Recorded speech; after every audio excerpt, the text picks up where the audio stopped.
Welcome back to OnToReviews. Today we're reviewing Hamilton Beach's Immersion Blender. I'm gonna give it a test using cream of asparagus soup, and I'm gonna use all the components that they offer to do so. So stay tuned to OnToReviews, subscribe if you haven't already. We test products in our kitchen using real recipes so that you can make informed decisions in what to invest in for your kitchen. Stay tuned and let's get on to reviews. So this Immersion Blender, it is currently $32.29 on Amazon, and we'll link it below as well. And let's go through what you get for that. So what you're gonna get is the handheld motor, which has the attachment for the Immersion Blender. And on the motor, there's two settings. There's a low and a high setting. And these are both pulse features. So you either pulse it or you hold it down to blend. And once you release that button, it will stop blending for you. Now with that, you also get a whisk attachment that you will just slide in place and lock it when you need to use it. This whisk attachment also removes from the base so that you can clean it easily. And all of these parts, by the way, are dishwasher safe, but otherwise they are easy to hand wash as well. So let's just twist that off, put that there. You get a mini chopper. Now we did a whole series on mini choppers, so this is definitely a 4-in-1 where you get the Immersion Blender and you get the mini chopper. So we'll put that to the test as well. You just twist and unlock the lid here. Inside you get your single blade.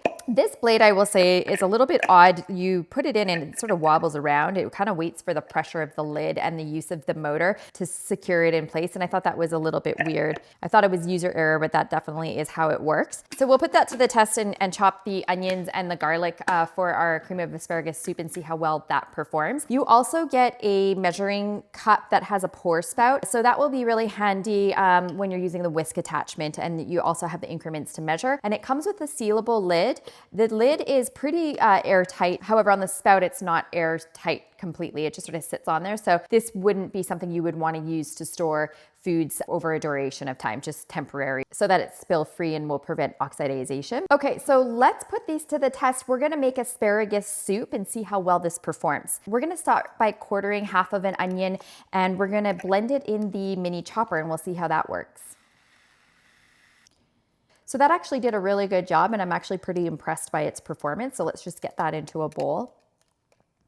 And now I'm gonna chop the garlic. In my previous mini food processor series that I did, I mentioned how I wasn't a fan of chopping garlic in these type of vessels. I prefer either a mincer or doing it by hand because I feel like it's just as much work scraping it out of the bowl. But this did a pretty good job as well. But again, you have to collect all of the garlic to scrape it out, but I just wanted to see how well that would perform. Next, we're gonna cut the ends off the asparagus. We're gonna cut it into 2-inch pieces, and then we're gonna steam it using my bamboo steamer, and we're gonna save that water as well. Now we cut this into 2-inch pieces so that it can fit back into the chopping vessel easily for chopping. So now that we've set the timer for 3 minutes to steam the asparagus, and the asparagus is done, I'm just gonna put this into a bowl here.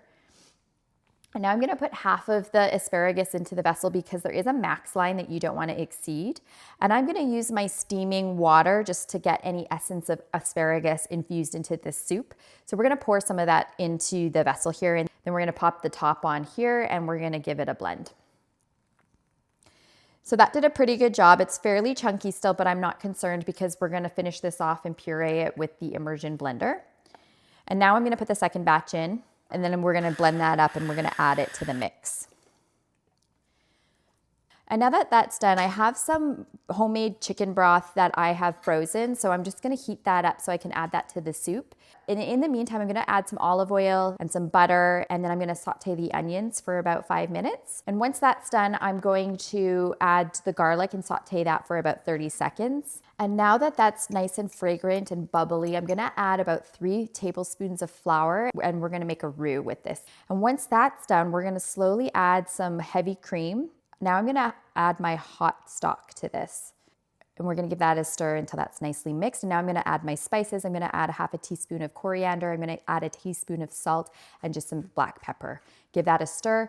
I'm not too concerned as well because again, this is gonna get blended in the Immersion Blender. Okay, now that we've made the cream base, we're gonna add it to the asparagus, and then I'm gonna add the immersion blending piece here. And generally you can use this in a hot pan, and that's kind of what the benefit of using an Immersion Blender is, and that the blade won't touch the base and so it won't scratch your pan. Just for the video purposes, I'm just gonna do it in here so that you can see. Okay, so I'm just gonna grab the cream base. And that's nicely cooled off. I can just grab it with my hand, put this here for now and see how well it stands. It seems pretty secure. I'm actually going to blend this first and I'm gonna save a little bit to see if I can make like a nice little froth. I'm gonna add a little heavy cream and see what I can do with that using the Whisk application. So let's just get this nice and smooth first before we add the cream base. So that really suctions the bottom as you use this, which is kind of nice.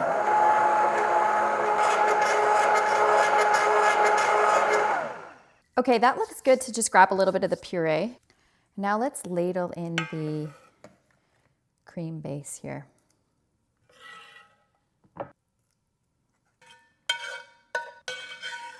Don't want to waste any of that cream base. Okay, we got pretty much all of it. Okay, let's blend that all up.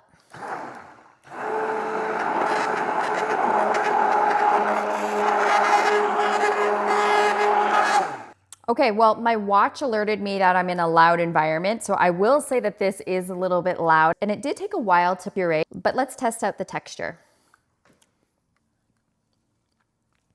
Pretty good. It still has like a little bit of that asparagus grain in it. I would have liked it to be a little bit smoother, but it did a good job. And again, the benefits of an immersion blender is that you can take it to the hot pot and you can blend within. Unless you have a blender that has a glass vessel, this is the safest in terms of food safety. It's not great to add hot liquids to plastic in general. And then blending after that exposes the plastic particles into your food. So let's pour this in a bowl and see how the presentation looks. And then I'm going to try to get a froth using the Whisk feature.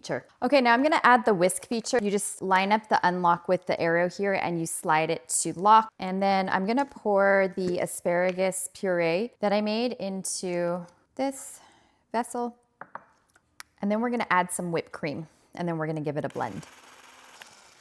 Okay, the Whisk feature worked great. It did a really good job. I got not really a foam, but I got a whipped cream. I didn't really get a foam like a restaurant quality, but I thought I'd give the Whisk feature a try and it actually worked really well. I wasn't sure if it was gonna work because I usually put a stainless steel container in the freezer before I make whipped cream just to get it really whippy, but this actually worked without that in a plastic vessel. And again, the only downside is that this is a plastic vessel, so I would probably use this Whisk feature using my stainless steel method going forward. So overall, for $32.29, this Hamilton Beach 4-in-1 immersion blender did a lot of things for us, and it worked well also. So I would recommend this product. I will say is chopped my onions and my garlic. It whipped the froth for my asparagus, and it also chopped up my asparagus and chicken broth for the cream of asparagus soup that we made. It became an all-in-one stop shop, and I think that's really convenient. We can throw all of these pieces in the dishwasher, meals done, husband's bringing a rotisserie chicken home, super simple, quick and easy, get the kids to bed, and everybody's happy. So thanks for tuning in to OnToReviews. I hope this review was helpful for you. We'll link this below if you wanna include this in your kitchen. Let us know if there's products that you'd like us to review. We're happy to look into that and always welcome to ideas. I hope you enjoyed this video. Subscribe if you haven't already, and we'll see you on the next one.